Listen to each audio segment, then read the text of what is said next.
This is a review for session 13 of my Castles and Crusades campaign. This was a kind of a quickly thrown together session for two of my players that wanted to play in between our last session. So I had the Barry, for characters we had Barry the Wizard and Lork the Half-Orc Ranger. The adventure took place in their home, where the campaign's kind of based out of right now, this town of Arden. Arden's a city to the northern part of the country they're in. It's a warrior culture city, very Celtic based, and they've been in and out of this town for most of almost the entire campaign. So they're in Arden, and we started off with Lork, the Half-Orc Ranger, in one of the earlier sessions. One or two, I don't remember when, they beat an ant keg and he collected the shell of it. So in true Baldur's Gate PC game from way back when fashion, he wanted to make that into armor. So he's been saving his gold, and he brought the shell to the prominent blacksmith in town, this guy named Anvil, who is a hulking monster of a man. Used to be a warrior, but in a battle he lost his left leg below the knee, so he went on to be a full-time blacksmith. Barry the Wizard joins him, and not that he has much to do with the blacksmith shop, but he's along for the ride.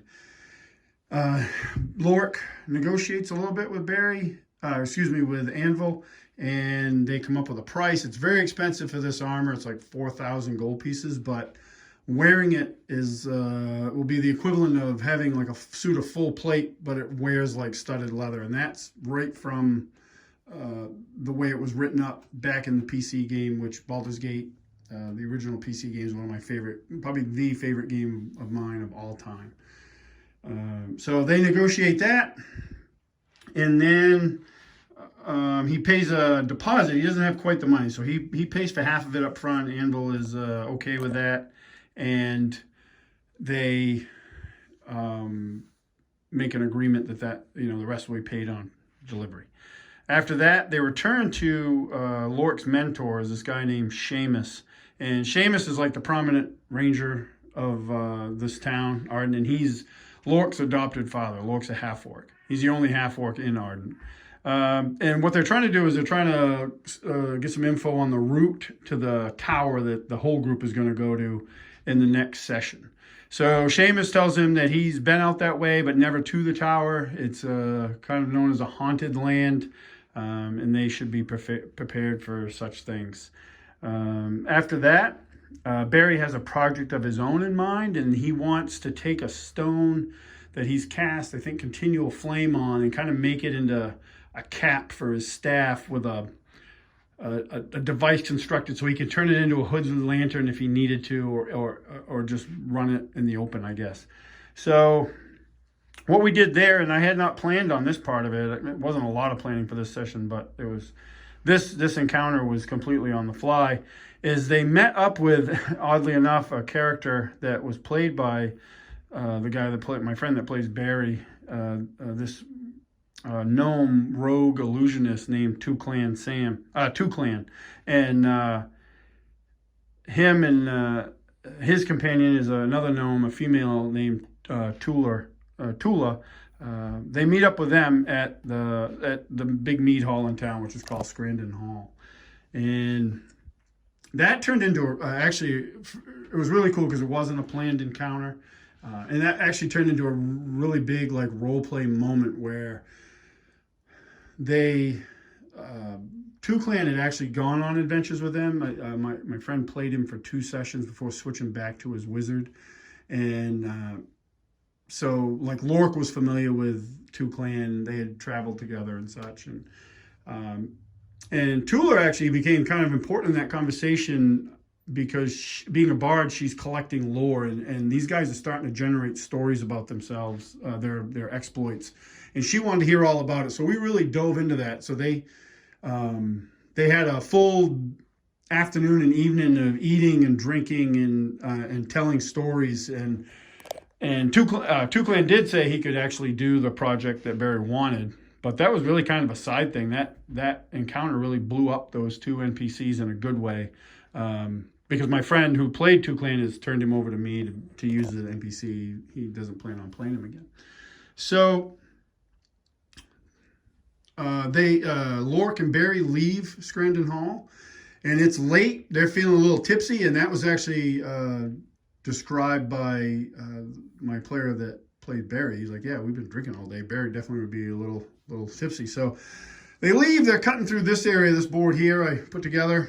This is with some Hagglethorn Hollow terrain and some Monster Fight Club and 3D printed stuff. And they get ambushed by members of the Cult of Meldeth. And Barry, the wizard, has always played, like, he's not really a big fan of combat, but my player did a really good job of playing him with a little bit of liquid courage. So he was a little more courageous in this battle. They fought a bunch of the cultists and beat them. They weren't super tough. It wasn't designed to be that kind of fight. And then one of the cultists, well, there was another hidden cultist that Lork observed fleeing with his, through dark vision. He was able to see him running away.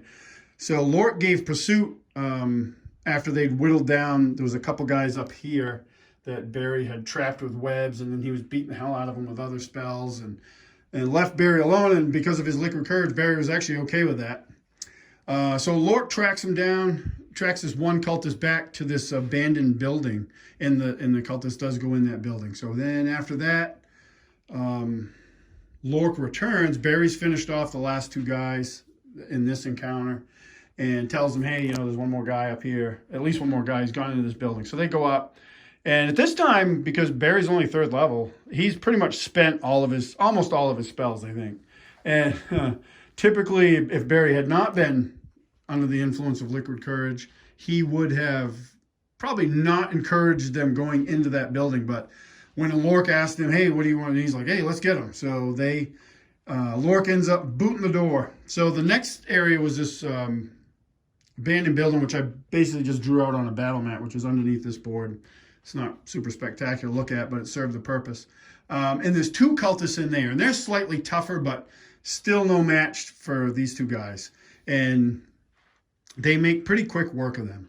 When it's all said and done, they determine this place, this abandoned building, has like half a dozen cots in it, and some food stores, and it's basically been a cult hideout. There's a small room. They make entry into this small room, and they find this shrine that they're able to determine is dedicated to the Meldeth, which is a demon lord in my setting. He's known as Meldeth the Destroyer, Meldeth the Godslayer, because a long time ago he waged war on the gods, actually killing several of them before he was put down and sent back to the abyss. One of the things that they find on this altar is this face, the skin of this face that's been peeled off with some arcane writing around it. And Barry doesn't know what it exactly or how it exactly works, but because he's a wizard, he's able to figure out that it's actually used as a means of communication, and it isn't something he would normally deal with. It's very, very dark magic. And that whole thing was inspired by some stuff that's in some of the author John Gwynn's books. Really great books. Actually, his books have lent a lot of inspiration to this campaign. So they find that out. The other thing they find is a lockbox, a small lockbox, which they break into. They find gold. I think there's like 100 gold in there, which is basically operating money for the cult. And more importantly, they find a note in there, rolled up piece of parchment. They read it, and it has all of their names on it with descriptions, and at the bottom it just says kill them. So now they know that they have definitely drawn the attention of the Cult of Meldeth, and that they need to be cautious even in their hometown of Arden. So that was the end of the session. It was a really kind of a short session for us. It was about 2 hours, really something I made up on the fly a couple days before. But we had a lot of fun with it. There was some awesome, like I said, awesome RP stuff with Two-Clan and Tula, who are probably going to become more prominent NPCs in the campaign at times. And and then a little bit of plot development with the finding of the note and realizing that, oh, yeah, so we have some issues here that we got to deal with. But real good session. These funds, the nice thing about the Western Marches style campaign, which I'm running, is that because every session, the big sessions don't end on cliffhangers, I can do these little in-between sessions with the characters, which is one of my goals, especially over the summer, because my son is going to be going off to college, and he won't be a regular member at our table after that happens, which is a bummer, because he's been a regular member since he joined, and one of my best players, and I'm going to miss playing with him, so on the regular. But this was really a really good session. I plan to do more like that with any of my players that are interested. They're more than welcome to jump in. So, but yeah, that was just a quick review. I did a review earlier of this terrain in another video, but this is just, like I said, real quick. Hagglethorn Hollow, the buildings. The board itself, I've had a couple questions on this. This is just insulation foam that I carved like a lunatic all these bricks into, which I probably never do again because it was just wicked tedious. And the trees are 3D printed with just some lichen, however you say it, and flocking on them. Pretty simple to make. And the bushes are Monster Fight Club, which are really nice.